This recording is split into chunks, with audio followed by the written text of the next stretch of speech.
Una explosión repentina sacude un avión a 10.000 metros de altura. Una bomba estalló a bordo. Bravo Oscar Mike, Bravo Alfa. La explosión mata a un pasajero y afecta los controles del avión. La tripulación se esfuerza por salvar a los 293 pasajeros. El atentado desencadena una búsqueda internacional. Deténgase. Mientras tanto, el terrorista se prepara para atacar de nuevo.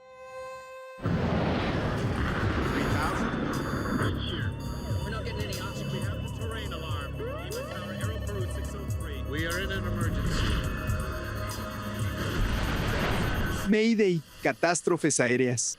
La siguiente historia es real. La reconstrucción de los hechos está basada en declaraciones de los testigos. 11 de diciembre de 1994. Hace 2 horas despegó de Manila el segundo trayecto del vuelo 434 de Philippine Airlines con destino a la ciudad de Tokio. Y un pasajero desprevenido está sentado sobre una bomba a punto de explotar. La explosión afecta gravemente los controles del avión. Y a menos de que el piloto recupere el control, el avión podría estrellarse en el Océano Pacífico.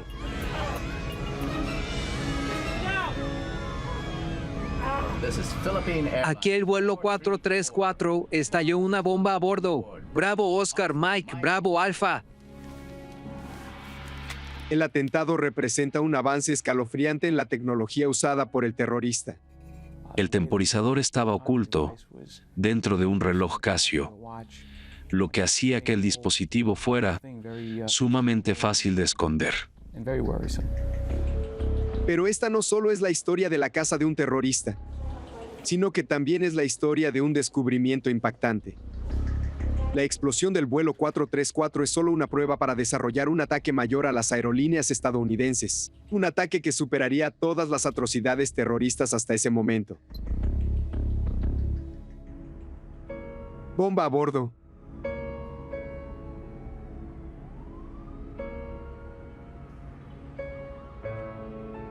Es la madrugada del 11 de diciembre de 1994. Y mientras la mayor parte del 1,5 millones de personas que viven en esta ciudad está dormida, Armando Forlani, de 26 años, se despierta muy temprano.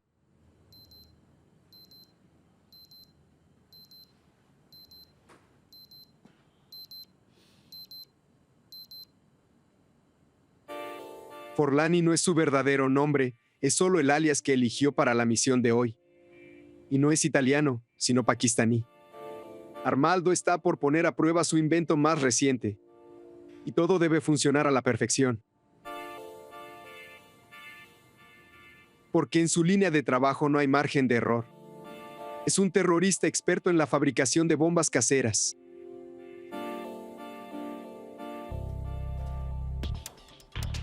Armando empaca la bomba de explosivo líquido con mucho cuidado.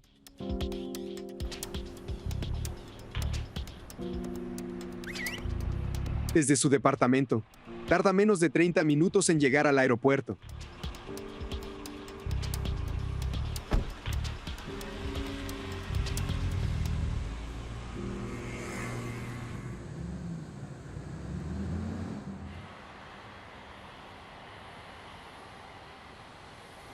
Llega muy temprano a su vuelo de las 5 de la mañana con Philippine Airlines. Pero antes de abordar, el terrorista debe burlar la seguridad del aeropuerto. Él mismo diseñó todos los componentes de la bomba para que puedan pasar desapercibidos por los escáneres de rayos X y detectores de metal.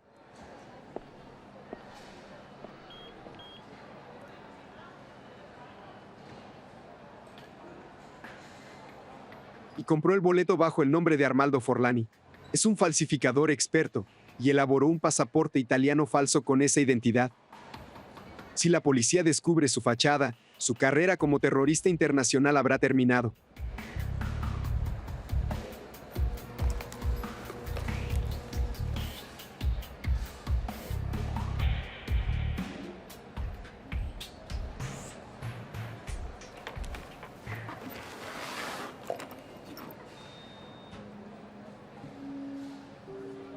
Tras haber pasado con éxito por la seguridad del aeropuerto, Armando aborda su vuelo de Philippine Airlines. El destino final del vuelo 434 es Tokio, Japón. Pero antes realiza una escala en la pequeña ciudad de Cebú, a más de 550 kilómetros al sur de Manila. Y este es el destino final del terrorista.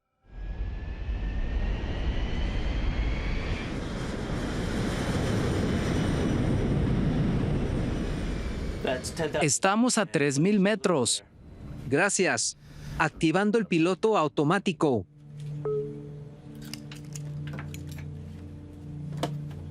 Les habla el capitán Ed Reyes. Bienvenidos al vuelo 434. Primero volaremos hacia el sur a Cebú y luego nos dirigiremos hacia Tokio. El vuelo 434 está al mando del capitán Ed Reyes, un expiloto de la Fuerza Aérea que lleva 9 años trabajando para Philippine Airlines. Llegaremos a las 5:45. El clima es... El primer trayecto del vuelo está casi vacío. Los pasajeros están dispersos en los 400 asientos del avión, así que el terrorista puede cambiar de asiento. Elige el asiento 26K, el cual está ubicado sobre el tanque de combustible central en algunos aviones 747. La azafata María de la Cruz atiende a los pasajeros de la cabina. Ella suele trabajar en vuelos nacionales y lleva 1 año trabajando para Philippine Airlines. ¿Quiere jugo o café? Jugo.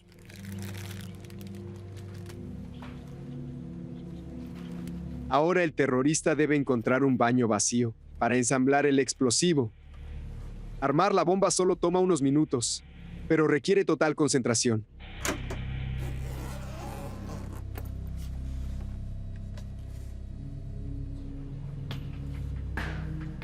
El último paso es ajustar el temporizador para que la bomba estalle en 4 horas, mucho después de que Armaldo haya salido del avión.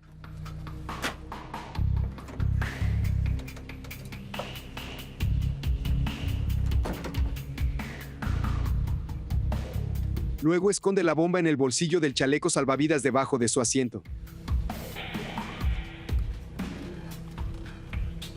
Y vuelve a cambiar de asiento.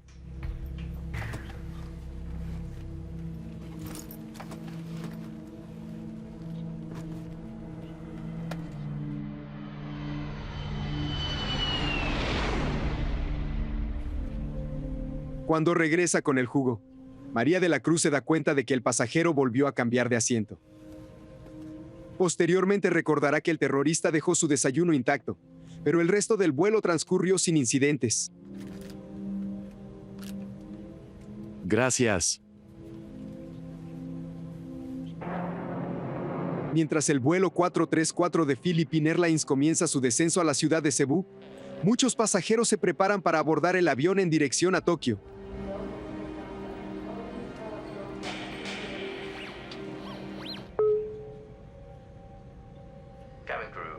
Prepárense para el aterrizaje.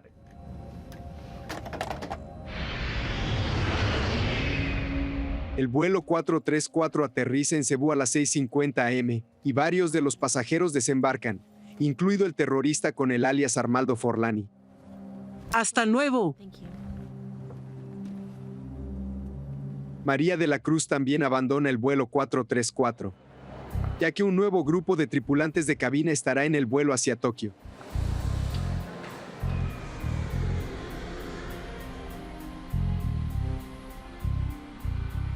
...256 pasajeros abordan el avión 747 que llegó desde Manila. Muchos de los nuevos pasajeros son japoneses. Y entre ellos se encuentra el ingeniero Haruki Ikegami de 24 años. Quien está emocionado por regresar a Tokio después de su primer viaje al extranjero.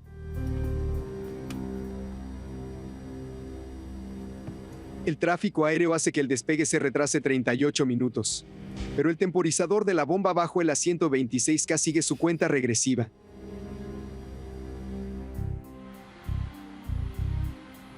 Son las 8:30 am del 11 de diciembre de 1994. Todos los pasajeros del vuelo 434 de Philippine Airlines ya están a bordo para el trayecto hacia Tokio.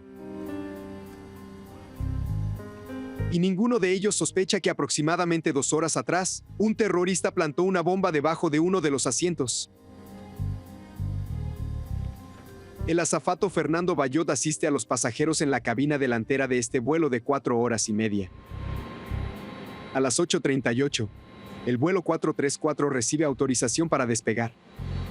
En la cabina, el capitán Ed Reyes cuenta con la asistencia del primer oficial Jaime Herrera y del ingeniero en sistemas Dexter Comendador. Reyes y Comendador son expilotos de la Fuerza Aérea.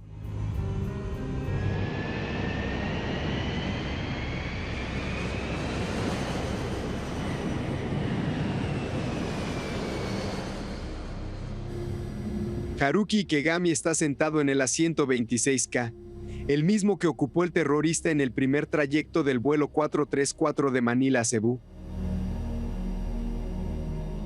Varios de los pasajeros son compañeros de trabajo y están haciendo un viaje turístico en grupo. Entre ellos se encuentran Keisuke Aoki y Masaharu Mochizuki. Después del despegue, todo parecía completamente normal. Estábamos volando a 10.000 metros de altura. Yo estaba leyendo una revista y luego sirvieron la comida. Me quedé dormido después de comer. Yukihito Usui, de 31 años, no durmió durante la última noche de su viaje, así que está listo para dormir tras el desayuno. Se encuentra sentado en la fila 27, una fila detrás de la que ocupó el terrorista 4 horas atrás. Buenos días, les habla el capitán. Tenemos un día hermoso y soleado en Tokio. Esperamos aterrizar en el aeropuerto de Narita en 2 horas. 2 horas después del despegue, el vuelo 434 está volando en piloto automático a 10.000 metros sobre la isla Minami Daito, al sur de Japón. Para ayudar a los pilotos, el piloto automático está activo durante todo el vuelo, ya que mantiene el avión a una altitud constante.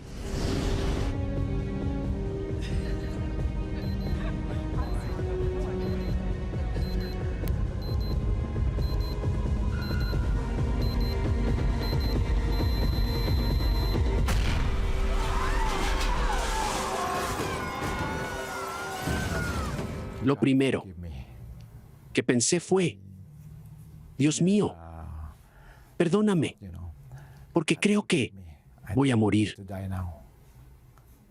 Pero luego supe que debía cumplir con mi deber. Perdí el control. Yo tengo el control. Dexter, revisa la pérdida de presión. Prepárense. Revisando parámetros. Aunque el piloto automático corrige al instante la inclinación hacia la derecha, las consecuencias de la explosión aún no terminan.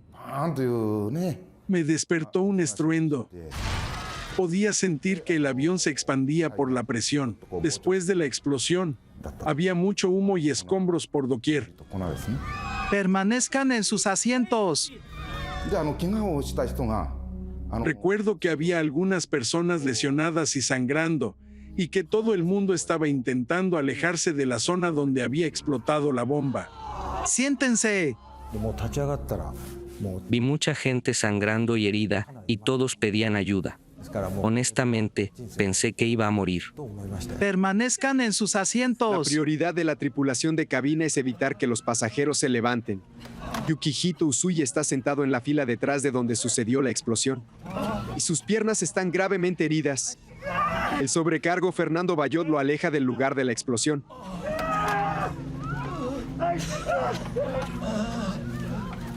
Necesito una manta. Siéntense y se abrochan el cinturón. Ahora Bayot dirige su atención hacia Haruki Ikegami, quien se encuentra atorado en el agujero que se creó donde solía estar el asiento 26K. Vi que su cabeza, torso y brazos sobresalían del agujero, así que traté de sacarlo. Después de intentar sacarlo, Bayot descubre que parte de la mitad inferior del cuerpo de la víctima ha desaparecido. Ikegami muere a los pocos minutos. Los tripulantes de cabina no quieren que la muerte de Ikegami cause pánico entre los pasajeros, así que fingen atenderlo. Pero Bayot la reporta al capitán. Capitán, Entendido. Mantén a los pasajeros en calma y en sus asientos. Una bomba estalló en la fila 26. Hay un muerto, varios heridos y mucho humo. Hay un agujero en el suelo. Ve y revisa el daño. Sí, señor. Al capitán le preocupa que la explosión pueda provocar un agujero en el fuselaje, lo que generaría una despresurización de la cabina y requeriría un descenso de emergencia. Recuerdo que fui a revisar y vi que había un agujero muy grande debajo del asiento. Me preocupaba que hubiera un agujero en el fuselaje, porque eso podía desestabilizar el avión.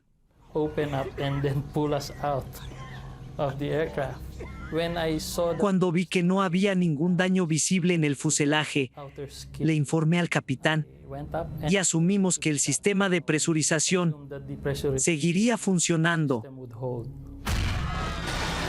Inmediatamente después de la explosión, el timón del copiloto gira a la derecha y la aeronave se inclina en la misma dirección. El piloto automático corrige la desviación al instante. Sin embargo, el capitán descubre que el sistema de control del piloto automático también resultó dañado.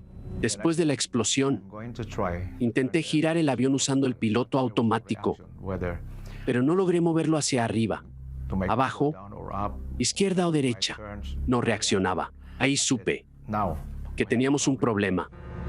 Pero este no es el único problema del capitán, porque uno de los pasajeros heridos necesita atención médica urgentemente. Aún faltan 2 horas para llegar a Tokio, así que Reyes decide aterrizar en el aeropuerto de Naha en la isla de Okinawa, que se encuentra a 74 kilómetros al oeste, y le ordena al copiloto hacer una llamada de socorro. Así es, Naha. Aquí vuelo 434. Hubo un estallido a bordo y hay heridos. Solicitamos aterrizar de emergencia y servicios médicos urgentes al llegar. Aquí Naha, por favor repita. Así es, Naha. Tenemos una emergencia y hay heridos a bordo. Solicitamos aterrizar de emergencia en Naha y servicios médicos urgentes. Sin embargo, los controladores japoneses no entienden la situación. Naha, aquí vuelo 434, nivel 330. Una bomba estalló a bordo. Bravo Oscar Mike, Bravo Alpha. Estalló una bomba y solicitamos un aterrizaje de emergencia. No hubo respuesta. Pero luego llegó otro controlador que era estadounidense, y él se hizo cargo de la comunicación. El controlador estadounidense reside en una base militar en Okinawa. Dijo que giráramos a la izquierda. Pero yo le respondí que no podíamos girar. Le expliqué que teníamos problemas para controlar el avión y que le avisaría en cuanto nos dirigiéramos a Naha. Pasajeros, les habla el capitán. Haremos un aterrizaje anticipado en el aeropuerto de Naha, en Okinawa. Aterrizaremos pronto, así que permanezcan sentados y con el cinturón abrochado. Pero aterrizar en Naha es más difícil de lo que parece, porque el piloto automático no responde a los comandos del capitán Reyes y el vuelo 434 se aleja de Okinawa. Para poder aterrizar a salvo, Reyes debe encontrar cómo girar el avión. Sin embargo, desconectar el piloto automático podría hacer que pierda el poco control que tiene sobre el avión. Bien. Prepárense, porque en cuanto apague el piloto automático, podríamos perder el control del avión. Como el piloto automático no respondía a ninguno de mis comandos, tenía miedo de que, al desconectarlo, la aeronave girara a la derecha y no pudiéramos controlarla. Contaré hasta 3. 1, 2, 3.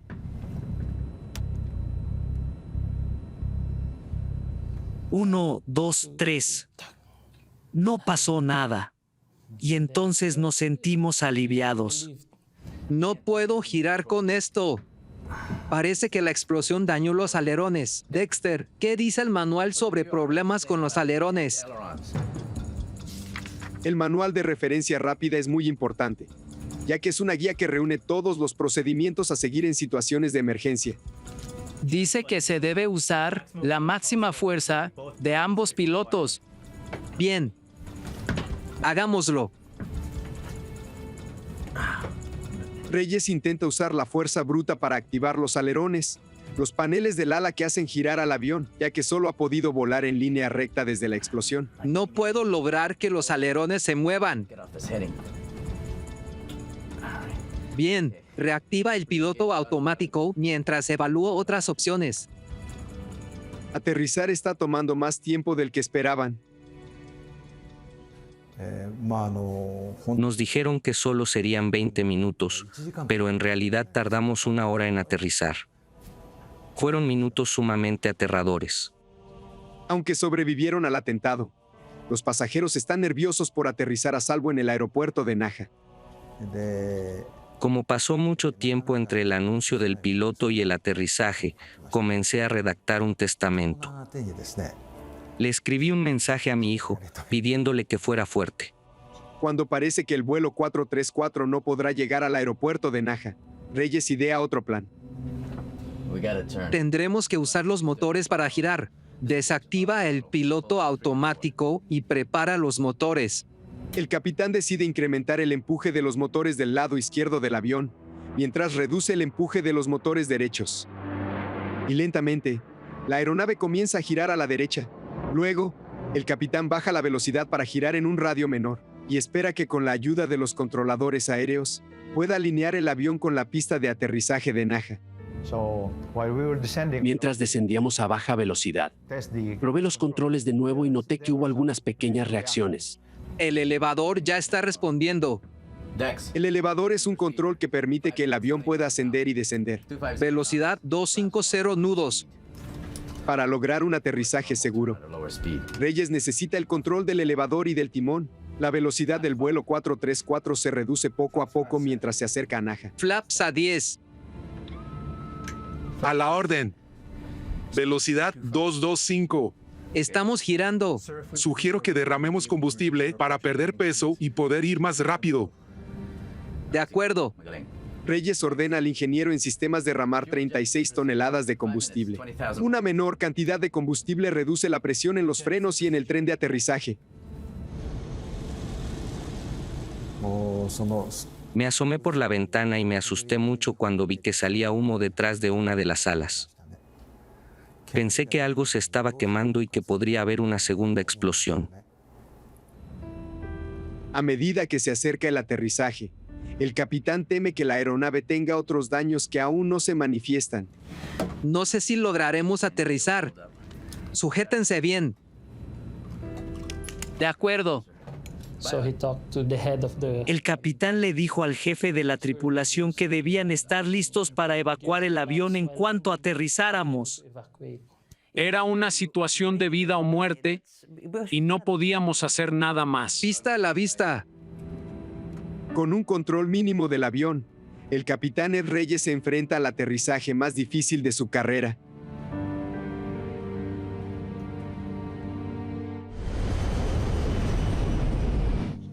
El vuelo 434 de Philippine Airlines se encuentra a 10.000 metros sobre el Océano Pacífico. De pronto, el estallido de una bomba daña los controles del avión. Y mientras la aeronave se prepara para un aterrizaje de emergencia en la isla de Naha, la esperanza de las 292 personas a bordo depende de la pericia del capitán Ed Reyes. Todo el mundo estaba muy asustado, incluyéndome a mí. Tren, abajo. Recuerdo que los segundos que se tardó en bajar el tren de aterrizaje fueron eternos. Estábamos esperando que la luz verde se encendiera. Fue mucho tiempo. Fueron unos segundos, muy largos, hasta que se encendió. Luz verde. Bien. Desconectaré el piloto automático y aterrizaré manualmente. Dexter, monitorea la velocidad y altitud del descenso y pon los flaps a 30 grados. En curso a 150 metros. Flaps a 30 grados. Cuando les diga, ayúdame a empujar el elevador. Ligero desvío a la izquierda. Corrigiendo. ¡Empujen! 30 metros. 15. 10. Potencia parada. ¡Tiren! Tu última orden fue tiren. Sí, lo último que les dije fue, tiren.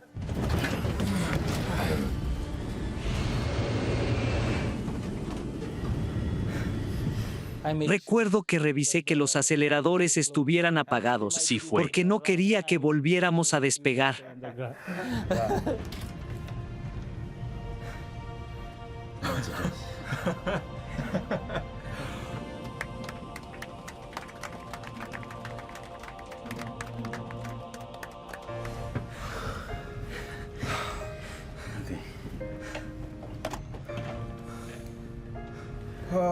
Pasajeros, les habla el capitán. Queremos agradecerles por su ayuda y paciencia. Los equipos de emergencia están en camino e intentaremos sacarlos pronto. Gracias.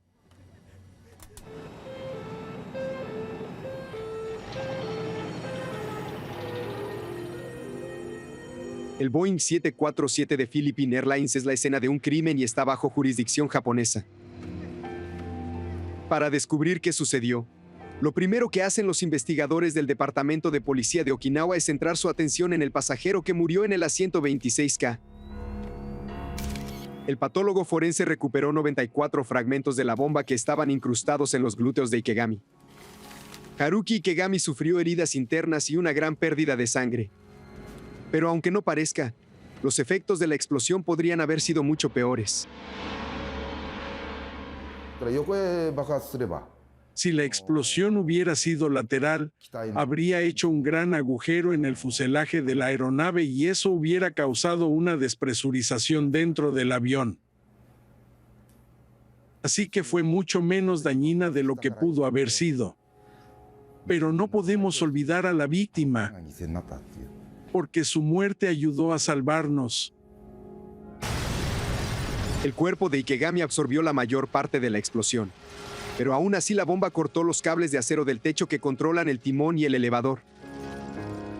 La explosión también cortó el cable de control del alerón derecho, el cual es uno de los mecanismos del ala que hacen que el avión pueda inclinarse y girar. La bomba también hizo un agujero en el suelo y pudo haber encendido los vapores del tanque central de combustible, causando una gran explosión. Afortunadamente, en este avión el asiento 26K no está ubicado sobre el tanque.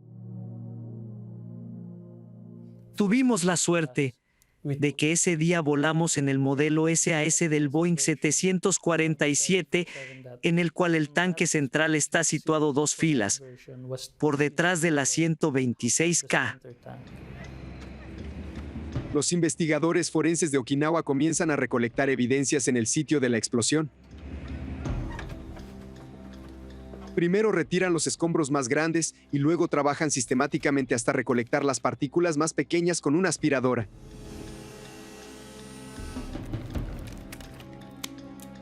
Los investigadores japoneses no logran encontrar el detonador. Así que comienzan a separar todos los trozos de metal, piezas de plástico y residuos eléctricos que no pertenecen al avión para reunir los componentes de la bomba.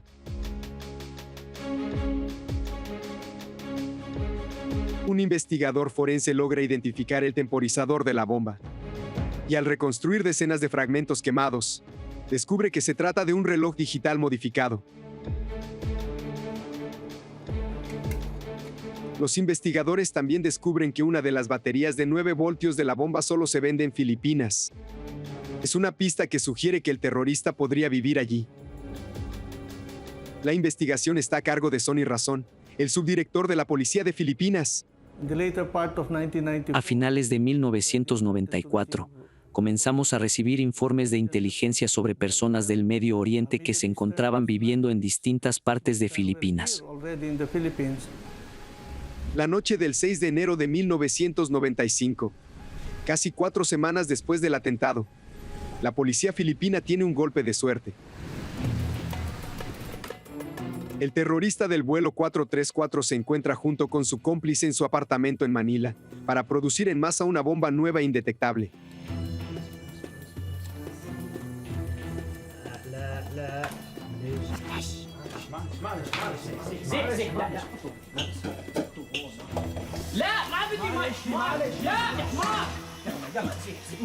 Sin embargo, las cosas se salen de control y un humo con un fuerte olor a acre se escapa del apartamento. El portero del edificio se acerca para investigar la situación. ¿Qué está pasando? Nada, solo estábamos jugando con unos petardos, pero ya abrimos las ventanas y todo está bien. Abran la puerta. No podemos abrir la puerta porque el humo se va a salir, por eso dejamos las ventanas abiertas. Ya volvemos. Los terroristas deciden alejarse del apartamento hasta que el humo se disipe. Sin embargo, El portero desconfía de su historia y decide llamar a los bomberos y a la policía.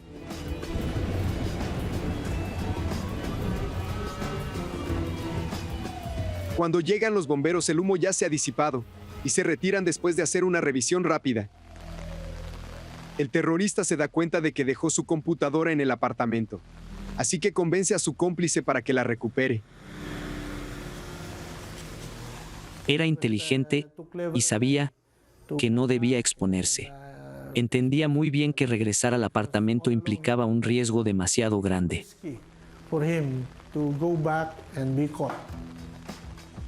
El miedo del terrorista está justificado, ya que cuando la inspectora Ada Farascao se entera de que son originarios de Pakistán, insiste en registrar personalmente el apartamento. La policía de Manila está en alerta máxima, debido a que el Papa visitará la ciudad en unos pocos días.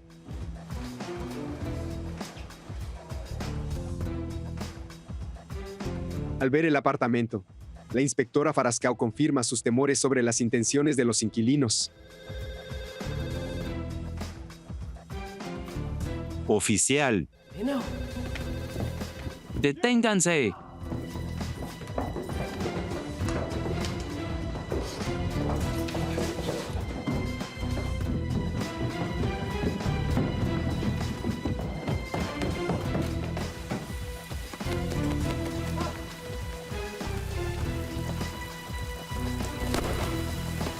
El disparo distrae al cómplice y hace que tropiece con una palmera caída.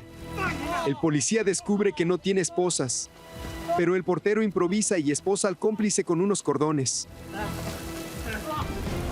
Mientras tanto, el terrorista desaparece. Sonny Razón es uno de los primeros oficiales en llegar al apartamento.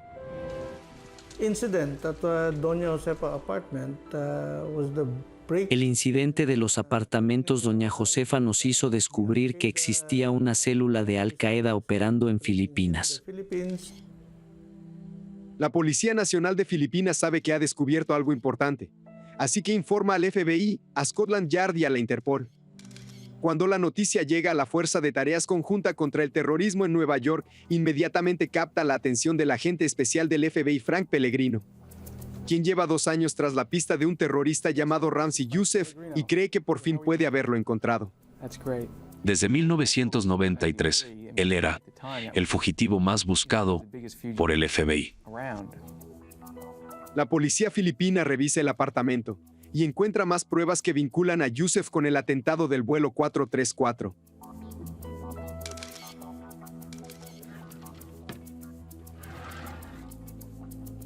There was a similarity between the watches that were found in the apartment and the type of watch. En el apartamento se encontraron relojes similares al que se usó en la bomba del vuelo 434. Los investigadores lograron recrear el reloj que sirvió como temporizador de la bomba y descubrieron que se trataba de un reloj marca Casio. Fue asombroso. Youssef es un falsificador talentoso. Los investigadores encuentran muchas identificaciones con distintos nombres y fotografías, en cada una de las cuales se ve muy diferente. Pero una identificación en particular les llama la atención. La fecha de expedición de una de las identificaciones coincidía con el primer atentado al World Trade Center. Así que supimos de inmediato que Youssef había estado en el apartamento. They knew chemicals. The chemical dictionary was a very well-used item, underlined, highlighted. También encontramos un diccionario de química que estaba muy usado y que tenía partes subrayadas y anotaciones. Era obvio que lo usaban con frecuencia y sabían de química. No recuerdo el número exacto, pero me parece que encontramos unas 100 huellas digitales de Youssef en el libro. La manera en la que logró ocultar el temporizador dentro del reloj Casio era muy preocupante y demostraba su habilidad para la electrónica. La identificación del terrorista del vuelo 434 y el descubrimiento de su fábrica de bombas es una noticia alarmante para los responsables de la seguridad aeroportuaria. Porque Ramzi Youssef sabe cómo pasar sus bombas a través de los filtros de seguridad de los aeropuertos. Sus dispositivos son pequeños, pero si se colocan estratégicamente, Pueden hacer explotar un avión y un vuelo y matar a cientos de personas. Y lo peor de todo es que el terrorista del vuelo 434 sigue libre.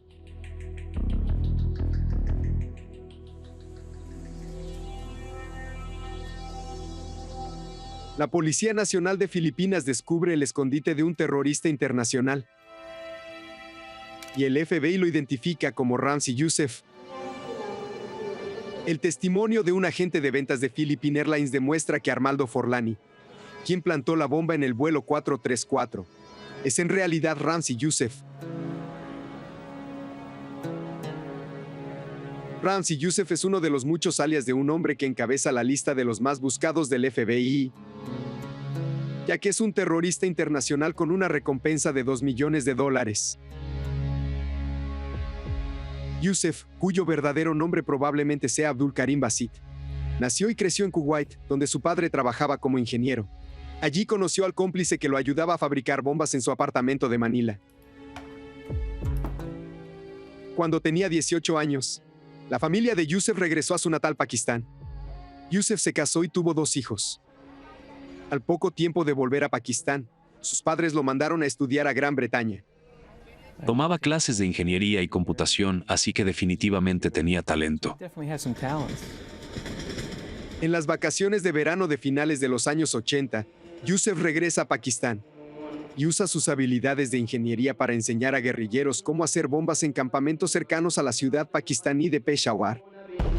En estos campamentos es muy fácil conocer militantes de todo el mundo.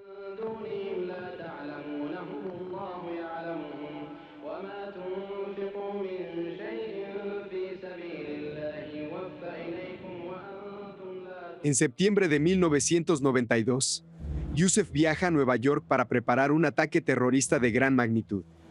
Al llegar al aeropuerto JFK, Youssef presenta un pasaporte iraquí falso y solicita asilo político del régimen de Saddam Hussein. Su plan funciona y se le permite entrar al país. 6 meses después, el 26 de febrero de 1993, una de las bombas caseras más grandes en la historia de Estados Unidos explota en el estacionamiento del World Trade Center. El saldo fue de 6 muertos, cientos de heridos y daños por más de $500 millones. Esa misma noche, Youssef está volando de regreso a Pakistán. No estaba contento con lo que había logrado y quería hacer más. 18 meses después del ataque al World Trade Center, Youssef vuela a Manila para perfeccionar la bomba que pondrá en el vuelo 434. Según Son y Razón, Youssef disfruta mucho vivir en Manila. Ramzi Youssef se divertía mucho. Era un mujeriego. Solía tener muchas novias y le gustaba mucho ir de fiesta.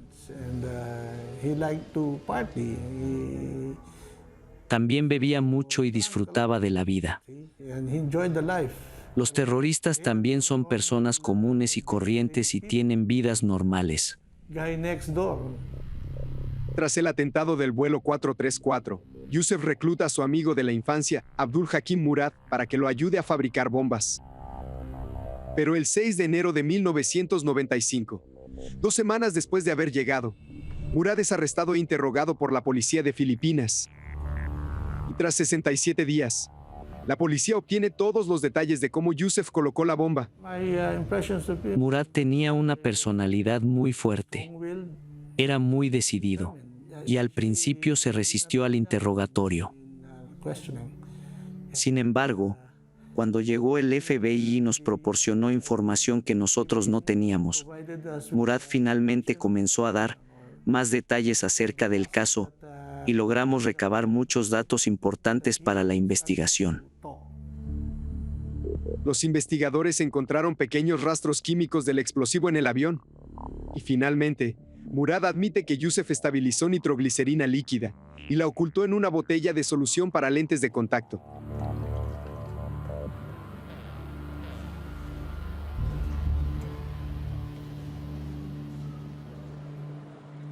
Murad también revela que Youssef escondió los componentes más sospechosos en el tacón de sus zapatos.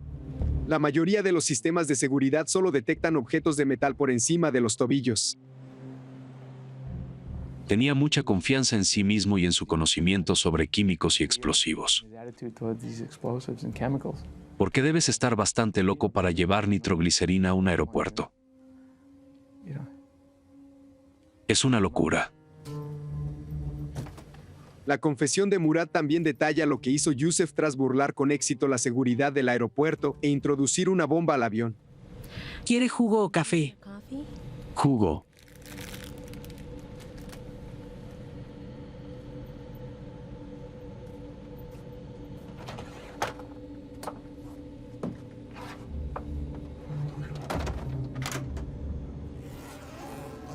Yusef diseñó el dispositivo para que unos componentes aparentemente inofensivos se puedan transformar en una bomba. Y modificó un reloj digital para usarlo como temporizador, el cual está conectado a un detonador dentro de una botella de nitroglicerina. Y 2 baterías de 9 voltios generan una carga eléctrica hacia el filamento de una bombilla, lo cual provocará la explosión.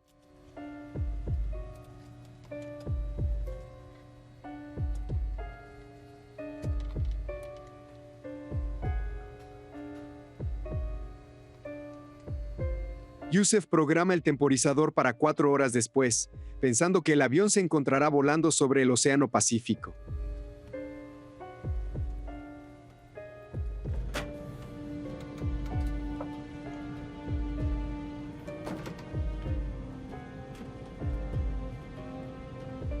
Yusef coloca la bomba en el bolsillo del chaleco salvavidas debajo de su asiento, porque sabe que es muy poco probable que lo inspeccionen durante la escala en Cebú.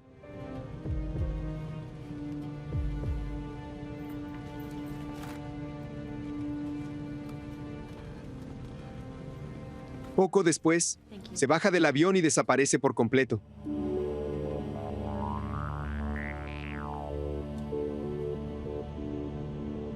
Cuatro horas después, estalla la bomba bajo el asiento 26K.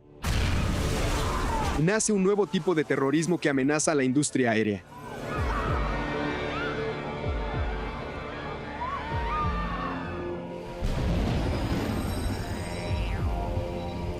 La confesión de Murad confirma las sospechas de Pellegrino, porque sabe que Ramzi Youssef es un terrorista inteligente y que planea ataques sofisticados. Sin embargo, la siguiente confesión de Murad sorprende incluso a Pellegrino, ya que asegura que el atentado del vuelo 434 fue solo una prueba para un ataque terrorista mucho mayor que podrá matar a miles de pasajeros. Ramzi Youssef, un terrorista internacional, detonó un nuevo tipo de bomba casera en un avión. Ahora el FBI descubre que Youssef planea poner más bombas. Pero sigue sin ser capturado. Los investigadores del FBI revisan la computadora personal de Youssef y encuentran archivos secretos que otorgan pruebas de la meticulosa planificación de sus ataques. En la computadora portátil de Youssef se encontraron archivos que detallaban varios otros nombres clave de terroristas. Y cada uno de estos nombres tenía 2 o 3 aviones asignados, en los cuales iban a plantar bombas para después regresar a sus hogares.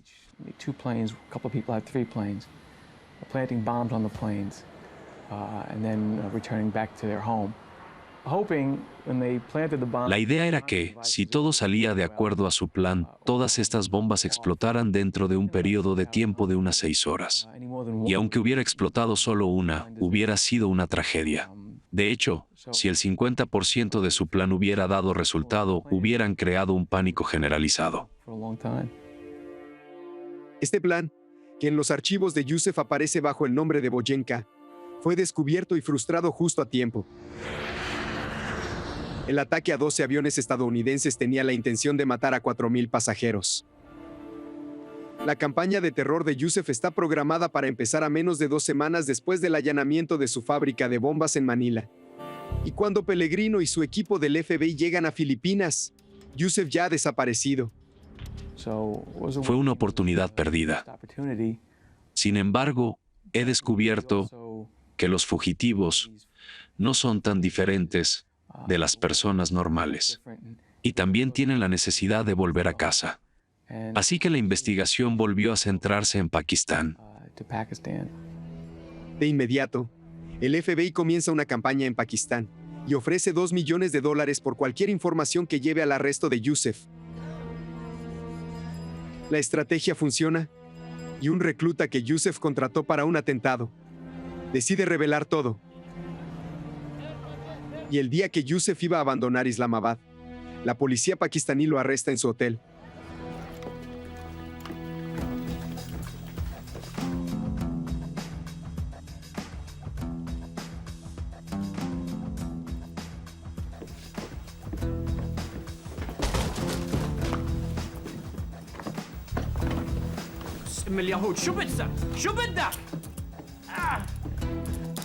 En la habitación, los agentes encuentran horarios de vuelos de Delta y United Airlines, así como componentes de bombas escondidos en juguetes infantiles. ¿Tienen una orden de arresto?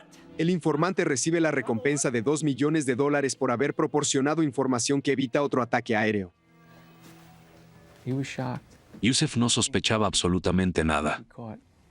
Confiaba demasiado en sí mismo y estaba seguro de que nunca lo atraparíamos. Horas después de su captura, Yusef es extraditado de Pakistán y puesto en un avión del gobierno estadounidense. Con la cooperación de los gobiernos de Japón y Filipinas, el FBI logra que Yusef sea juzgado en Nueva York por el atentado del vuelo 434, además de por el ataque al World Trade Center en 1993. El terrorista Ramzi Ahmed Yusef llegó a Nueva York la noche del miércoles, escoltado por policías locales y federales. Yusef fue arrestado el martes en Pakistán por las autoridades locales y fue extraditado por el FBI en un avión estadounidense bajo una custodia muy estricta, para evitar cualquier respuesta terrorista.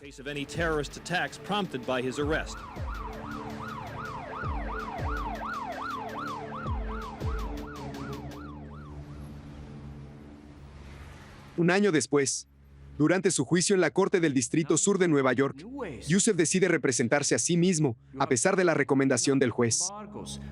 Y aunque sorprendentemente logró una buena defensa, Yusef es declarado culpable de todos los cargos por el atentado en el vuelo 434 y por conspirar para atacar 12 aviones estadounidenses.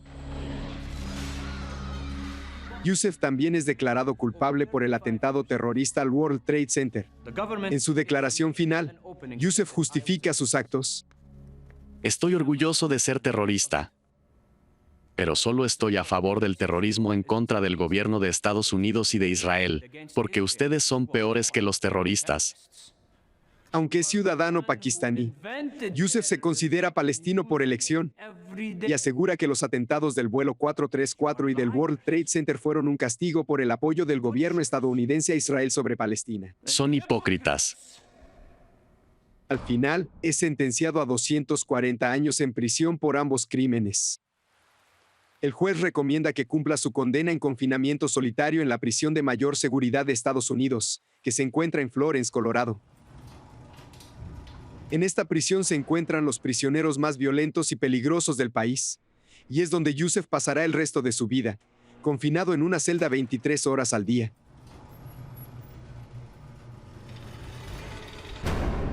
No podemos asumir que le ganamos al terrorismo con el arresto de Ramzi Yusef, porque en estos precisos momentos hay otra persona que está planeando cómo burlar las nuevas medidas de seguridad de los aeropuertos. Un año después del ataque del vuelo 434, la Administración Federal de Aviación de Estados Unidos certificó una máquina para detectar explosivos. Y ninguna aerolínea estadounidense la compró. Pero después del 11 de septiembre de 2001, los aeropuertos estadounidenses deben tener sistemas de detección de explosivos. Sin embargo, los mejores modelos son caros o muy lentos, y aún no se usan mucho. No podemos fallar, porque los terroristas solo necesitan una oportunidad. Aunque no ha habido un atentado exitoso desde el vuelo 434 de Philippine Airlines, aquellos que olvidan el pasado pueden estar destinados a repetirlo.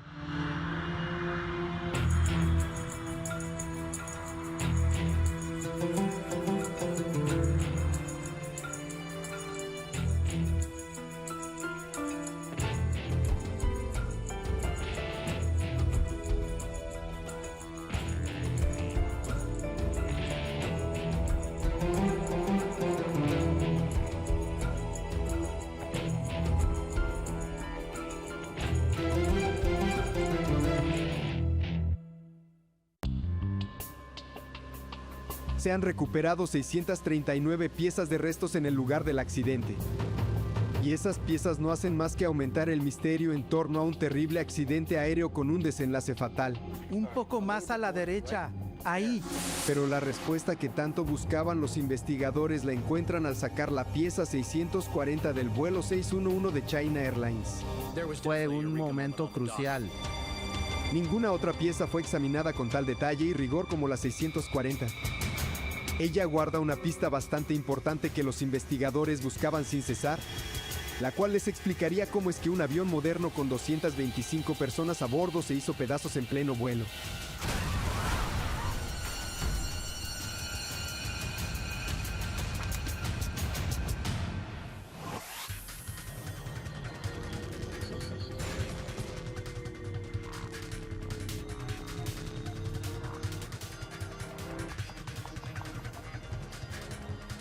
Mayday, catástrofes aéreas. La siguiente historia es real y está basada en informes oficiales y declaraciones de testigos. A ras de la superficie. 9 metros. Velocidad baja, señor. ¿Sintió eso?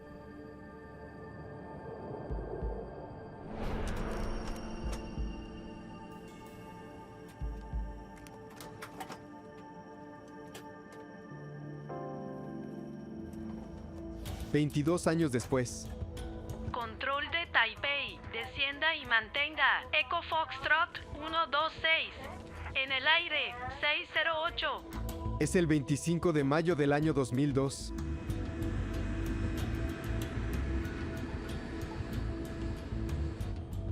Tren arriba. Un Boeing 747 de China Airlines despega de la capital taiwanesa Taipei. Aproximación Taipei, Dynasty 611, en el aire, sobre los 500 metros. Dynasty 611, aproximación Taipei. Ascienda y mantenga al nivel del vuelo 260. 260, Dynasty 611. Piloto automático B, activado. China Airlines es la aerolínea nacional de Taiwán. Hoy viajan 225 personas a bordo del vuelo 611. Este no es un vuelo muy largo.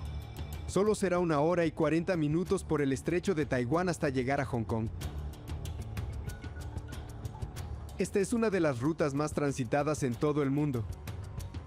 Genera tanto dinero que es conocida como la Ruta de Oro. Damas y caballeros, la señal para abrocharse el cinturón se ha apagado. Por su seguridad, recomendamos mantenerlo abrochado mientras estén sentados. Han pasado unos minutos tras el despegue, y el vuelo 611 asciende sin problemas sobre el estrecho de Taiwán.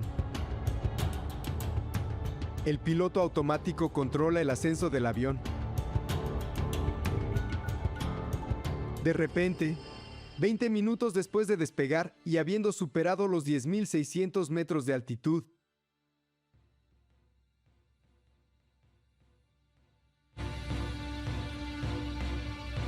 el vuelo desaparece de los radares de la torre de control de Taipei. Dynasty 611 Taipei. Dynasty 611 Taipei.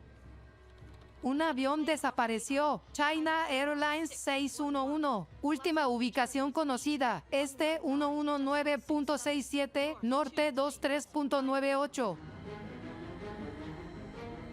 Las autoridades de Taiwán inician sin demora una de las misiones de rescate más grandes en su historia aérea.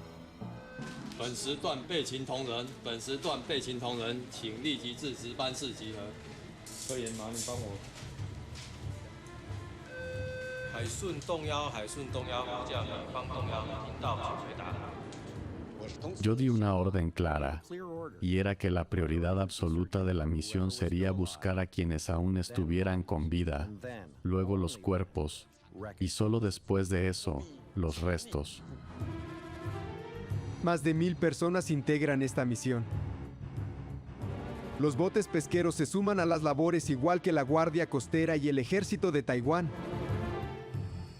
El vuelo 611 estaba a 55 kilómetros de la costa de Taiwán, al norte de las Islas Pescadores.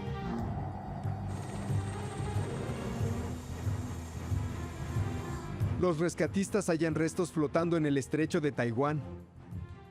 Lo primero que pudimos ver fue una gran cantidad de restos, como la rueda del tren de aterrizaje, servilletas, cuchillos y tenedores.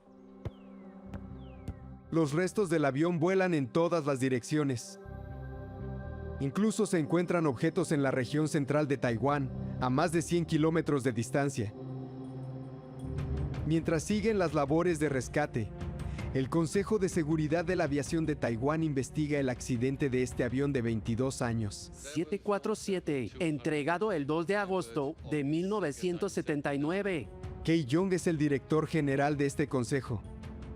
Él va a liderar esta investigación. Montaremos un puesto de mando en la isla. ¡Vamos! China Airlines tenía un historial de seguridad muy lamentable. De hecho, era considerada una de las peores aerolíneas del mundo. Era normal que tuviera un accidente grave cada 4 años. Sin lugar a dudas, esta investigación fue la más complicada de todas. Una de las razones es que había que buscar hasta en el suelo marino. Se trabaja día y noche en la búsqueda de sobrevivientes.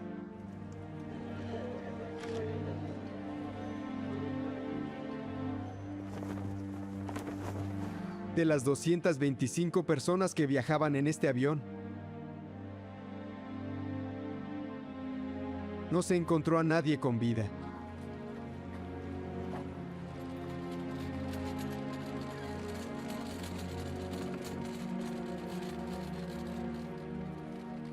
Los cuerpos se trasladan a las Islas Pescadores para su revisión e identificación.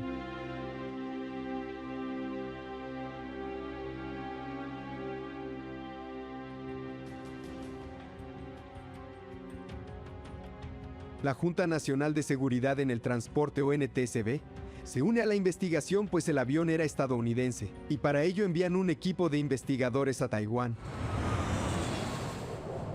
A la cabeza estará John DeLisi en la ciudad de Washington. Nuestra relación laboral con el Consejo de Seguridad de la Aviación de Taiwán, o el ASC, es bastante buena y sabíamos que nuestra ayuda en esta investigación sería bien recibida. Se encuentran restos flotando y también se trasladan a las Islas Pescadores.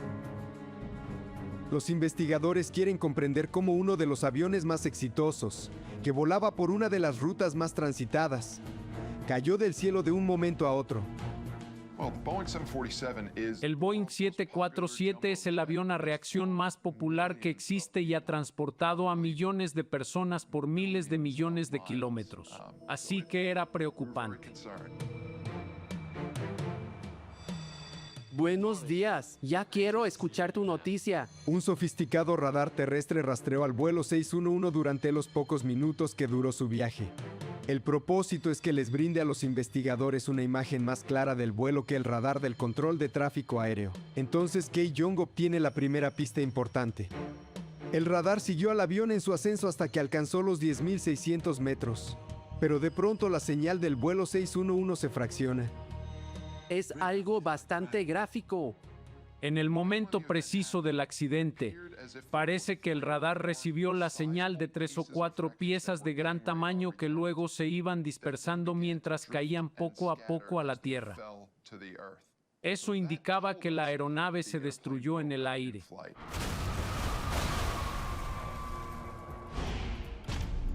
Ahora los investigadores deben concentrarse en descubrir la causa de esa destrucción. Teníamos muchas teorías para tratar de explicar lo que le pasó a ese avión. Sabíamos que se trataba de algo muy grande y muy repentino. Los medios de comunicación no tardaron en considerar una posibilidad muy espeluznante, que la aeronave fue derribada de manera intencional. La relación entre China y Taiwán es bastante hostil. No sería la primera vez que China dispara un misil contra Taiwán. Por eso la prensa cree que China puede estar tras la tragedia del vuelo 611. Se especuló mucho sobre la posibilidad de que el avión haya sido derribado por fuego enemigo. Apenas 8 meses antes, había ocurrido algo similar con un vuelo de Siberia Airlines con 78 personas a bordo. Recibió el impacto accidental de un misil disparado desde Ucrania durante un ejercicio de entrenamiento. China realizaba maniobras militares en el estrecho de Taiwán el día que ocurrió el accidente del 747. Pero las autoridades afirman que no se lanzó ningún misil hacia el vuelo 611. Ninguno de los restos recuperados hasta el momento indica que haya recibido algún impacto. Y el radar no muestra ninguna evidencia de que hubiera un misil que se dirigía en dirección al avión. Cuando empezamos a recibir las pruebas, se descartó casi al instante que se tratara de un misil o de una colisión en el aire, ya que no había otros objetos cerca del avión. No hay muchas causas para que un avión se destruya en pleno vuelo. Una de las principales es una bomba. Los forenses revisan los cuerpos recuperados en busca de marcas de quemaduras o metralla. Pero no encuentran nada. Si hubiera habido una bomba a bordo, el revestimiento de metal del avión se habría doblado de una forma particular. Y de las piezas halladas, ninguna muestra un daño de tal magnitud. Pero deben encontrar más restos para descartar la teoría de la bomba. Creo que eso es todo en cuanto a restos flotantes. La delegación enviada por la NTSB llega a Taiwán. Buen día, soy Clint Cruikshanks de la NTSB. Mucho gusto, señores. Me temo que aún no logramos mucho. El ingeniero estructural Clint Cruikshanks conoce el 747 muy de cerca. No hice suposiciones porque era mi primer gran accidente como parte de la NTSB. El resto flotante no nos dice mucho. Solo sabemos que se destruyó en el aire. La Administración de Aeronáutica Civil de Taiwán decide no arriesgarse. No permite que ningún avión 747 de la serie 200 de la aerolínea China Airlines vuele hasta que todos sean revisados por posibles fallas mecánicas. Esto presiona aún más a los investigadores para descubrir la verdad. Gracias por traer esto. La NTSB cree que este accidente tiene muchas similitudes con uno de los accidentes de avión más analizados de la historia. El del vuelo 800 de TWA ocurrido 6 años antes. Al igual que el vuelo de China Airlines, este se destruyó mientras estaba en ascenso. Cayó al Océano Atlántico poco después de haber despegado de Nueva York. Ese accidente fue la mayor investigación de la NTSB. Duró unos 4 años. La minuciosa investigación descubrió un defecto en el diseño del 747. El cableado que estaba cerca de uno de los tanques de combustible pudo causar una chispa que lo encendió. La investigación concluye que esa es la causa probable del accidente. Las similitudes entre ambos vuelos dejan sorprendidos a los investigadores. Ambos aviones eran 747. Ambos se hicieron pedazos sin previo aviso mientras ascendían. Y ambos despegaron en climas muy calurosos. El calor podría haber causado la explosión del vuelo 800. El avión estuvo en la pista con el aire acondicionado encendido. Los investigadores creen que la temperatura del aire sobrecalentó el combustible del avión. Las primeras evidencias apuntan a que en este caso sucedió lo mismo que en aquel vuelo. Es muy similar. Es por eso que, casi de inmediato, nos enfocamos en examinar el tanque de combustible central. 3 semanas después del accidente, un sofisticado buque de salvamento llamado Janstein llega al estrecho de Taiwán. Este buque cuenta con buzos, una cámara de buceo y un submarino operado a distancia, con sonar y varias cámaras de video. La NTSB se encargó de tripular el buque y supervisar las imágenes del vehículo de operación remota.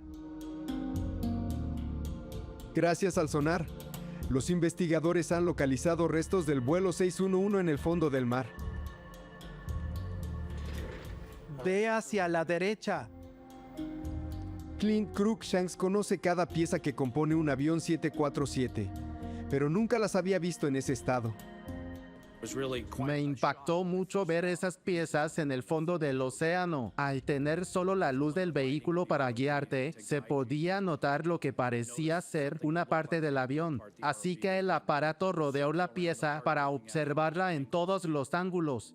La tarea de Cruikshanks es ayudar a los taiwaneses a identificar partes específicas del avión entre los restos.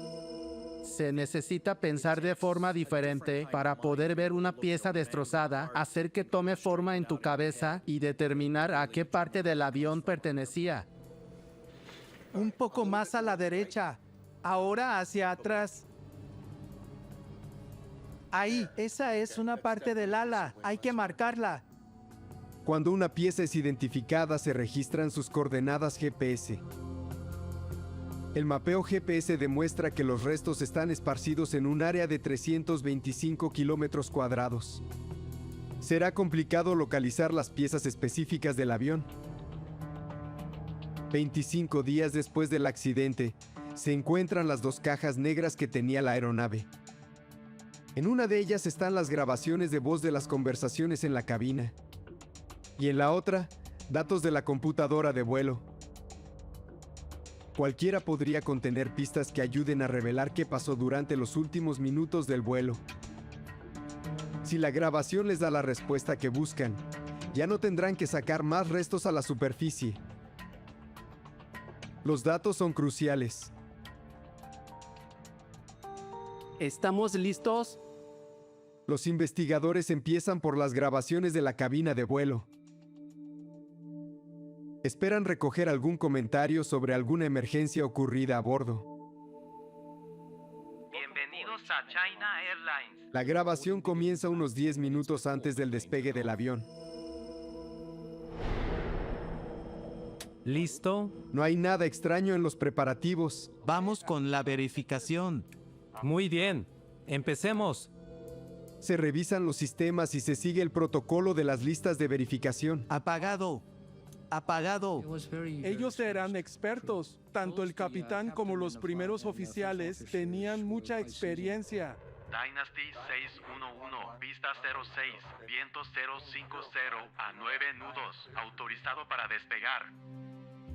Autorizado Dynasty 611. Despegue.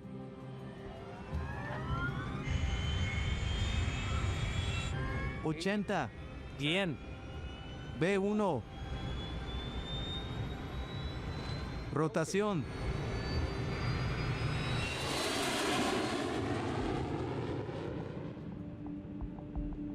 Flaps a 5.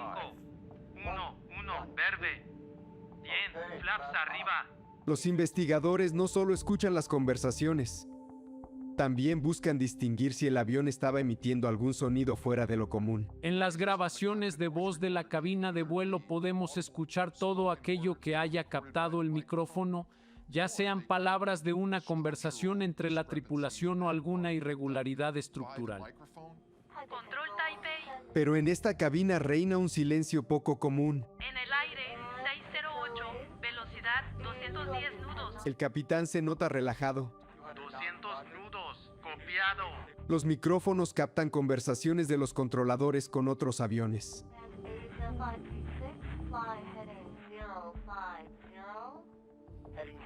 Nada parece andar mal durante los momentos previos al fatal accidente.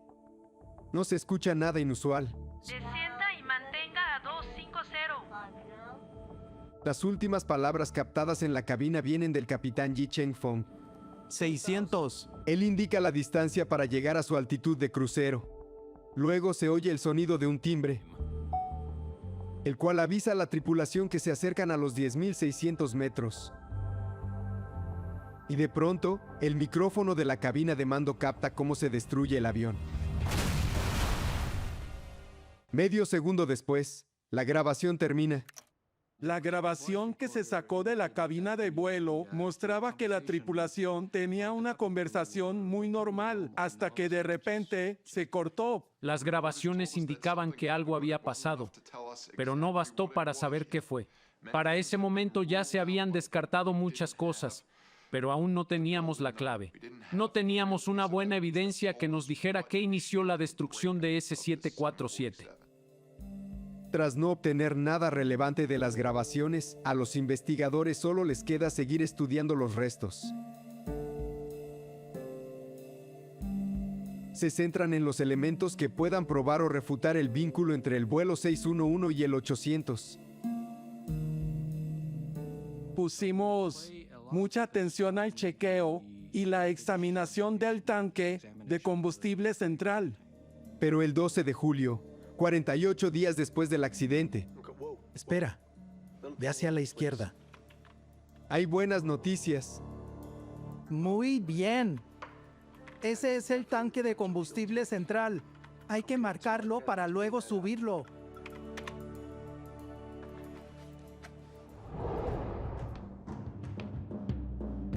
El tanque se une a la gran pila de restos colocados sobre el muelle. Los investigadores lo examinan a detalle por si hubiese algún signo de explosión.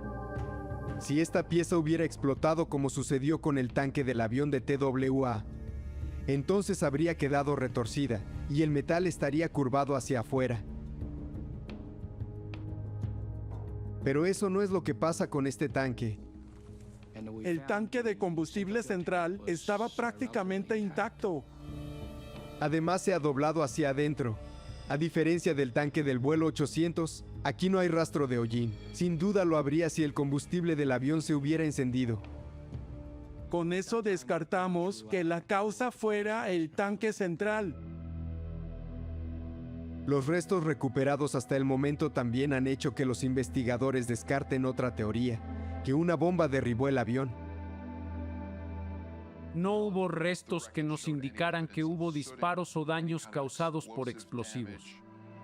El accidente de China Airlines no tuvo la misma causa que el vuelo 800 ni tampoco fue un atentado deliberado. Los investigadores ya no tienen muchas pistas.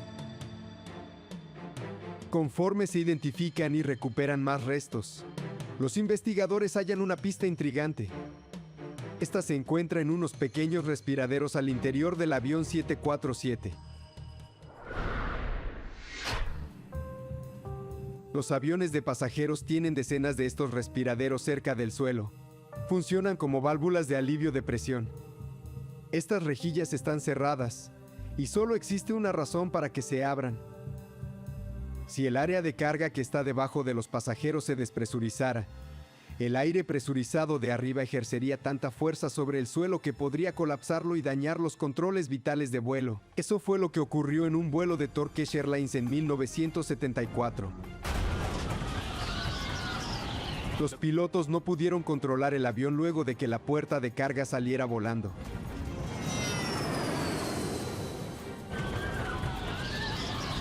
¡Se nos va! Si el suelo no se hubiera desplomado, los pilotos podrían haber hallado una manera de evitar el accidente.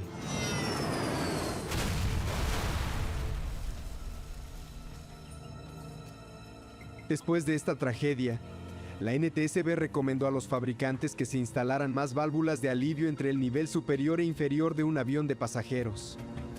En caso de que hubiese una descompresión en el área de carga, estas rejillas se abren y liberan la presión acumulada en el suelo. El avión de China Airlines tenía 65 de estas rejillas. Se recuperaron 19 en el mar. 4 de estas válvulas estaban abiertas.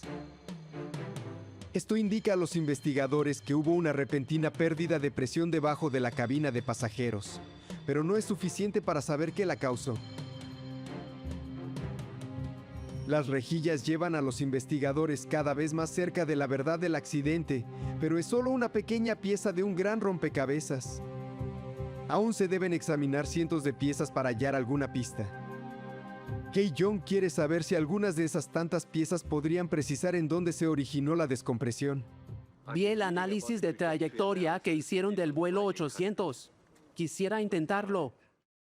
Los investigadores estadounidenses usaron la técnica de análisis de trayectoria balística para descubrir cómo se dio la destrucción del vuelo 800. Solo se puede realizar con computadoras especializadas. Ya que se destruyó en pleno vuelo, nos dimos cuenta de que el análisis balístico que realizó la NTSB en el vuelo 800 podría ser muy útil para ayudarnos a analizar la trayectoria del resto que salió volando. El análisis se basa en un hecho muy simple. Las primeras piezas en desprenderse del avión serían las primeras en caer al agua. Si los investigadores descubren qué piezas fueron, entonces sabrán en dónde empezó el problema. El radar que había estado haciendo el seguimiento al avión durante su ascenso pudo rastrear algunos restos desprendidos. Los encargados de la recuperación han registrado el lugar exacto donde cayeron esos restos. Sus registros podrían emparejar una pieza con su trayectoria en el radar. Los investigadores saben cuál era la velocidad del viento el día del accidente y con ello consiguen información precisa sobre las corrientes marinas. La pieza que faltaba está en el registrador de datos de vuelo del avión, su altitud, velocidad y dirección en el momento en que se destruyó.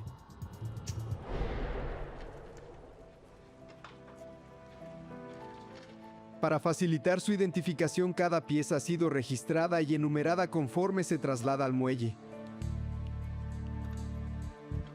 3, 2, 7. Kei Young selecciona 18 piezas para realizar el análisis por computadora. Algunas del frente, otras del medio y otras de la parte trasera del avión. 199. Para ello tendrá que ingresar en la computadora el peso y el tamaño de cada pieza, además de otros datos adicionales. 526. Basándose en el lugar donde cayó cada pieza, la computadora debería poder calcular cuál de ellas fue la primera en desprenderse del avión. ¿Podemos ver en qué momento se separó cada pieza del avión? Los datos ingresados muestran una imagen reveladora de lo ocurrido a 10.600 metros. Kei Young puede ver de principio a fin cómo es que el vuelo 611 terminó destruido. Lo primero fue la cola. Esta pista y la de las rejillas de ventilación son importantes. Eso dejaba en claro que el problema se originó en la parte trasera y no en la parte delantera. El interés ahora es recuperar todas las piezas posibles de la parte trasera del avión.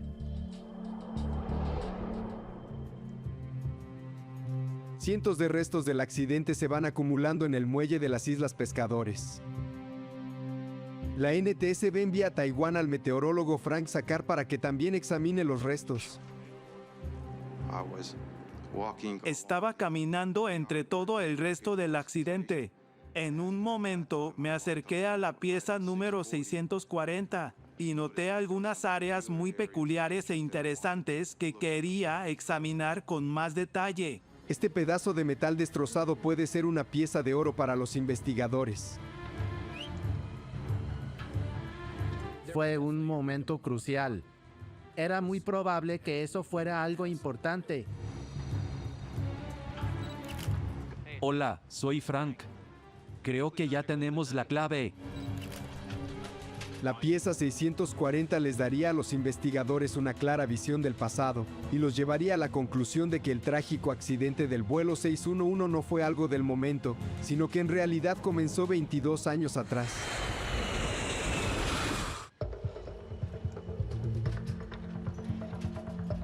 Hay que tomar bastantes fotos. La gran pieza de fuselaje que llamó la atención de Frank Sakar es lo que los investigadores tanto han estado buscando. Este incluye una parte de la panza, la pared lateral del costado y la puerta trasera de carga.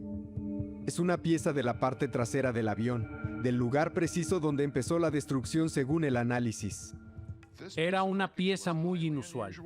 No era como las otras piezas que estábamos viendo, así que enseguida llamó nuestra atención y la investigación se centró en ella.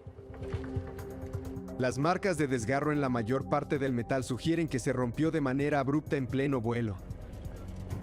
Desde un punto de vista aerodinámico, si un avión en movimiento se parte, la fuerza del aire entrante que va a más de 500 millas por hora puede romper una muy buena estructura. Se llama fractura por sobrecarga. Muchas de las piezas que se desprendieron primero eran un indicativo de esa sobrecarga. La rotura que se produce en el metal cuando hay sobrecarga deja como resultado unos bordes angulares. Pero los que quedaron en los extremos fracturados de la pieza 640 son más bien planos. ¿Qué crees? Esto no es por sobrecarga, es fatiga del metal.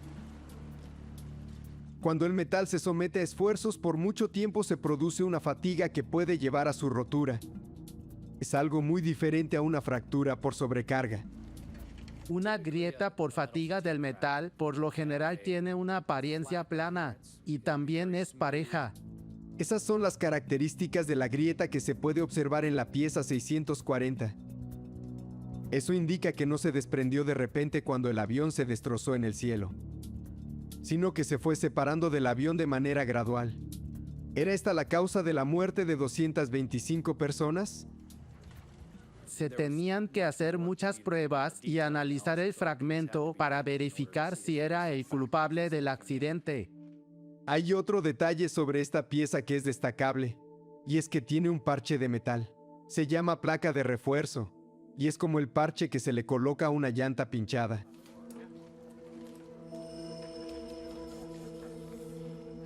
No es raro que aviones antiguos como este tengan varias placas de refuerzo encima.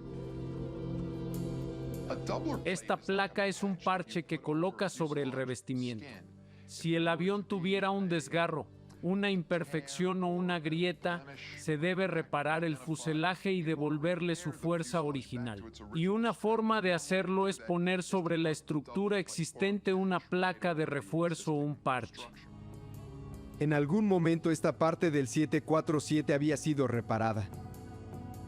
Los investigadores necesitan saber por qué y cómo se llevó a cabo dicha reparación. Estamos buscando la reparación del lóbulo inferior. Lo que haya sido fue grave. Los investigadores revisan 22 años de documentación.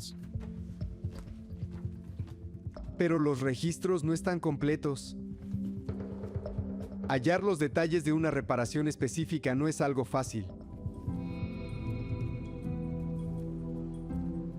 Frank Sakar encuentra algo sospechoso en esta placa de refuerzo que llama su atención. La parte exterior del fuselaje contenía vetas longitudinales que al parecer surgían de la placa de refuerzo y el revestimiento. Hay algo que se está filtrando por debajo del parche de metal. Sería posible que el revestimiento se hubiera roto. Salía algún combustible o aire de entre la placa de refuerzo y el fuselaje. Eso ameritaba que hiciéramos más análisis. Cortaremos desde aquí hasta aquí y luego la enviaremos a Cheongsan. Para saber qué se esconde debajo de la placa de refuerzo se envía una gran parte de la pieza a un laboratorio. No hay evidencia que confirme problemas estructurales o mecánicos en la serie 200 de los aviones Boeing 747. Los agentes de aviación de Taiwán ya no tienen motivos para mantener los aviones en tierra. El Instituto Nacional Chongshan de Ciencia y Tecnología es un centro militar de investigación. Está a la vanguardia del programa espacial de Taiwán.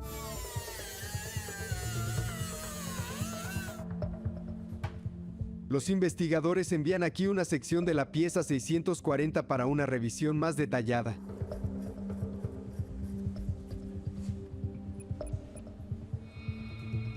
Frank Sakar de la NTSB encuentra una pista reveladora en la misma grieta.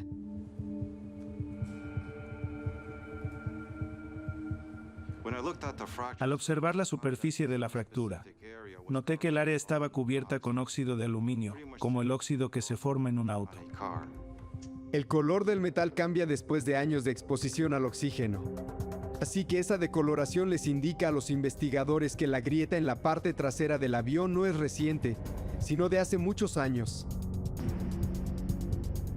Cuando al fin se retira la placa de refuerzo, Los investigadores observan el revestimiento de aluminio que había debajo. Lo que ven los deja sorprendidos. Al desmontar la placa de refuerzo, notamos que el revestimiento tenía unos rayones bastante largos y profundos. Este daño es mayor al que se supone que una placa de refuerzo debe reparar. Entonces nos dimos cuenta de que podría ser algo importante. La búsqueda de los documentos del avión también da frutos. En los registros se encuentran una breve referencia a un percance ocurrido 22 años atrás, cuando el avión tenía solo 6 meses de antigüedad. Velocidad baja, señor. La cola de esta aeronave raspó la pista durante el aterrizaje. ¿Sintió eso? Esto ocurre cuando un avión aterriza o despega con un ángulo pronunciado. Se llama golpe de cola. Dynasty 009, Torre Hong Kong. Observamos humo y chispas en su cola al aterrizar. Copiado, Hong Kong. Vamos a revisar. Golpe de cola. Voy a registrarlo. Es un suceso muy común, pero no es bueno. Algunos aviones incluso cuentan con un parachoques en esa parte del fuselaje en caso de que la cola se acerque mucho al suelo. Así, en lugar de dañar el revestimiento del fuselaje, sería el parachoques el que absorba el desgaste. El daño de un golpe de cola se repara de manera rutinaria. Los investigadores quieren saber cómo China Airlines hizo la reparación de este avión. Pero solo encuentran una breve mención de las reparaciones en el libro de registro. ¿Eso es todo? Es todo lo que encontramos. Los registros de China Airlines no brindan muchos detalles. China Airlines indicó que no encontraron los documentos. Cuando nosotros buscamos, tampoco encontramos nada. Nos dijeron que quizás se habían perdido. Los documentos existentes muestran que China Airlines realizó una reparación temporal de emergencia al día siguiente del golpe de cola. Los trabajadores colocaron una gran placa de aluminio sobre el área afectada. ¿Y la reparación permanente? No son buenas noticias. La reparación permanente debía llevarse a cabo 4 meses después. No encontramos más. El registro indicaba que se realizó una reparación permanente según el manual de reparaciones de Boeing. Sin embargo, las pruebas que obtuvimos indican que la reparación no se hizo según el manual. De acuerdo con el manual, muchos de los rasguños eran muy profundos para repararlos. Eso quiere decir que se debió cortar y reemplazar toda la sección dañada. Hay un procedimiento que se debe seguir y el manual de reparaciones de Boeing lo indicaba paso a paso. Era claro. Después de 22 años, los investigadores descubren que por alguna razón la pieza dañada no fue reemplazada. Los rasguños que dejó el golpe de cola siguen ahí. Los ingenieros de China Airlines les explican a los investigadores que el área afectada era muy grande para ser recortada y que por eso se optó por lijar los rasguños. El tema de los arañazos depende bastante de su profundidad. Si son casi superficiales, se pueden lijar. Pero en caso de que estos sean demasiado profundos, lo que se tiene que hacer para poder repararlo es cortar todo el material afectado. Luego se diseña una placa de refuerzo que sea más grande, en una gran proporción, que la estructura que se tuvo que remover. Los rasguños no se lijaron ni mucho menos se cortaron. Seguían estando ahí. Los trabajadores de mantenimiento cometieron un último error. Colocaron la placa de refuerzo sobre el material rayado. Esta placa no era ni siquiera 30% más grande que el área dañada. En realidad era un poco más grande en algunas partes y en otras ni siquiera era de un tamaño mayor. Si bien la reparación no se hizo siguiendo las instrucciones específicas de Boeing, la manera como se registró hacía parecer que sí. Durante 22 años, quien leyera ese registro asumiría que el área dañada había sido cortada como debía ser. Todo estaba empezando a encajar. Cuando nos dimos cuenta de que esta pieza tenía grietas por fatiga, que la causa era una reparación estructural que fue mal realizada y que ese avión había estado en circulación por 20 años. En el aire, sobre los 500 metros. Todo empezó a tener sentido. Al usar una placa de refuerzo para cubrir una reparación y registrarlo como si cumpliera con todos los estándares de Boeing, los trabajadores hicieron que su error fuera imposible de detectar. Lo más peligroso de esta reparación mal hecha fue que la placa de refuerzo ocultaba el daño. De modo que si no veías que estaban haciendo una mala reparación, no tendrías cómo saber esa información. Asumirías que la estructura había sido cortada tal y como se indicaba en el manual. Con cada nuevo despegue del avión durante los siguientes 20 años, el problema oculto solo se volvió cada vez peor. El aire al interior de un avión comercial está presurizado. A medida que el avión asciende, el aire entra a la cabina para que la presión dentro del avión siga siendo mayor que la presión del exterior. Es casi como inflar una llanta. El aire interior empuja el revestimiento del avión. Cada vez que el avión se presuriza, la presión se acumula al interior del fuselaje del avión. Y esa grieta pudo irse abriendo de milímetro en milímetro, o de micra en micra, en cada vuelo. El revestimiento del avión se expandía y se contraía un poco con cada vuelo. Al no haber sido bien reparadas, las grietas crecieron y se expandieron. Con el tiempo, la grieta creció hasta alcanzar 2,3 metros. Esa grieta iba creciendo poco a poco, y con los años se hacía cada vez más grande. Lo que empezó como una pequeña grieta se convirtió en un problema enorme. Y en mayo del año 2002, en pleno ascenso del vuelo 611, ese problema causó la trágica muerte de 225 personas. El avión ascendía y el fuselaje se presurizaba, y eso ejerció la tensión suficiente para que la grieta llegara a su punto máximo. Y entonces se expandió como una telaraña. Avanzó en todas las direcciones y quizá llegó a rodear todo el fuselaje hasta que toda la parte trasera del avión se abrió y se separó del resto de la estructura. Entonces el avión cayó en picada. La fuerza del aire en la parte que quedaba del avión terminó por hacerlo pedazos.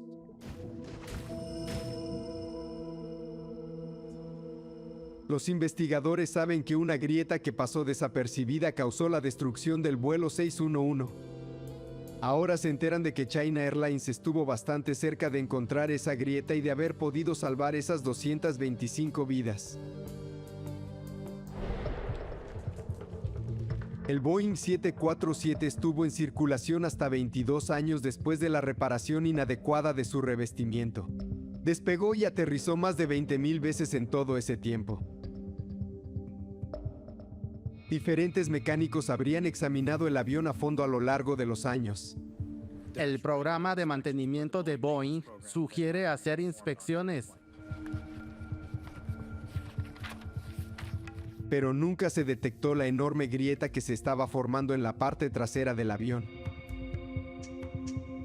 China Airlines estuvo a punto de descubrir el daño escondido a causa de otro accidente en otro país.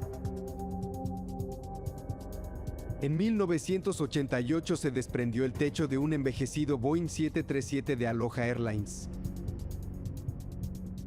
Como consecuencia de ese incidente, la Administración Federal de Aviación dispuso una inspección para los aviones más antiguos.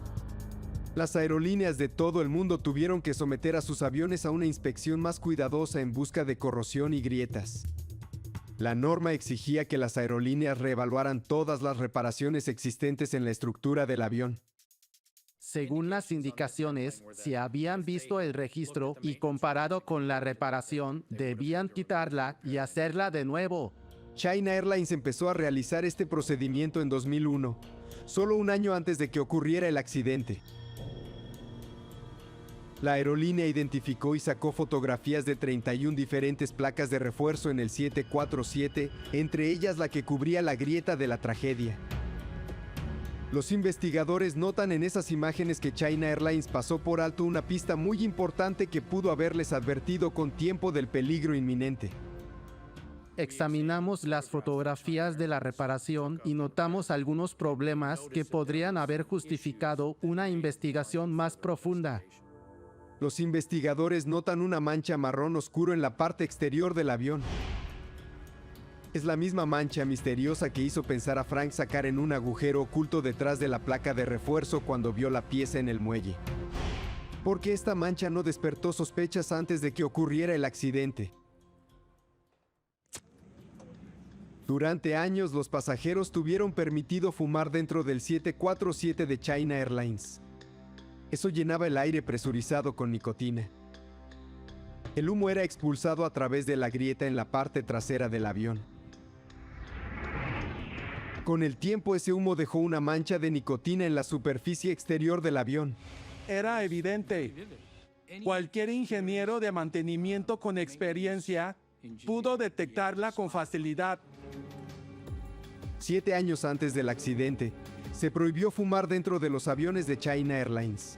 Los investigadores asumen entonces que la grieta en el avión había estado presente al menos ese tiempo. Pero en lugar de investigar el origen de la mancha, haremos una nueva inspección cuando se realice una revisión mayor. China Airlines programa la segunda parte del procedimiento de la FAA, una inspección detallada de las áreas reparadas. Sería la revisión 7C que está programada para el 2 de noviembre de 2002. Pero este 747 no sobrevivió hasta el 2 de noviembre de 2002. Se rompió en pedazos sobre el estrecho de Taiwán solo 5 meses antes de la inspección que habría develado esa peligrosa falla. Los investigadores no quieren que vuelva a ocurrir un accidente trágico como ese. Así que recomiendan a las agencias de aviación del mundo que hagan una inspección inmediata de las reparaciones para hallar a tiempo algún daño oculto. Ya no bastaba con un informe que indicara que se hizo una buena reparación. Si no había una documentación que comprobara que la reparación se hizo de manera correcta, les pedíamos a los operadores que quitaran las placas de refuerzo y que hicieran una inspección visual de toda la estructura. La Junta Nacional de Seguridad en el Transporte también emite unas recomendaciones. Alertan a los encargados de mantenimiento que ocultar cualquier tipo de daño puede tener graves consecuencias, como el fallo estructural de un avión. La moraleja es que se deben hacer reparaciones adecuadas. Mientras repara un avión, un mecánico no está pensando en todos los pasajeros que volarán en esa misma aeronave dentro de 20 años, pero su seguridad depende de lo que él haga en ese momento. China Airlines ha revisado las pautas de inspección y mantenimiento de su flota de aviones. Su historial de seguridad ha mejorado en gran medida desde el accidente del vuelo 611. Los investigadores proponen el desarrollo de nuevas herramientas que detecten los daños debajo de una placa de refuerzo. Hoy en día ya se utilizan esas herramientas. Boeing desarrolló un procedimiento que detecta grietas en el fuselaje sin sacar la placa de refuerzo. Se trata de un dispositivo ultrasonido cuyas ondas sonoras viajan a través del metal. Este puede revelar daños debajo de la placa de refuerzo. Es la misma tecnología con la cual los médicos observan un feto en el útero de su madre. Este dispositivo podría haber detectado la grieta debajo de la placa de refuerzo del 747 siniestrado, pero es una tecnología un poco limitada. Revisar una zona específica del avión toma muchas horas, pero es una tecnología que está mejorando. Los problemas que condujeron al trágico desastre de China Airlines no han desaparecido. Los aviones en todo el mundo son cada vez más antiguos, y son esas aeronaves las que necesitan pasar inspecciones detalladas en busca de grietas. 6 años después del trágico accidente de China Airlines, Southwest Airlines de Estados Unidos recibió una multa histórica de $10,2 millones por no realizar las inspecciones obligatorias para detectar grietas. El caso de Southwest Airlines nos recuerda la importancia de realizar un mantenimiento adecuado. Un buen programa de mantenimiento e inspecciones puede ser muy costoso. Pero el caso de China Airlines nos demuestra que el precio a pagar por no hacer el mantenimiento de aviones antiguos es incluso aún mayor.